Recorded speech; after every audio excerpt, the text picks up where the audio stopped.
Hey everyone, today I'm going to show you how to get started and set up Tekmerchant within Tekmetric. Our first step is going to be to jump over to the Integrations tab of our shop settings and then select Activate on our Tekmerchant card. This will open our Tekmerchant onboarding platform, and our first step here is going to be to go ahead and add a phone number so we can securely verify the account, since we're going to be asking for some bank information. Once we get our verification code, we'll go ahead and enter that in and proceed to step 2.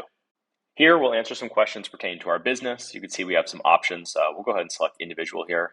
And then we'll go ahead and fill out our personal details. This will include name, address, social security number. Next, we'll answer some questions around our professional details. Depending on the legal entity of your company, there might be a few additional screens here.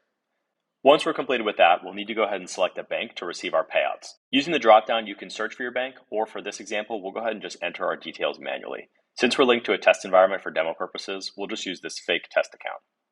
Now that our bank has been linked, we'll go ahead and click Continue and take a look at our information to make sure everything's correct before we go ahead and agree and submit. Here we'll be navigated back to Tekmetric, and we'll see on the left side of our Tekmerchant card we have a successful connected message. Thanks for watching, and let us know if you have any questions.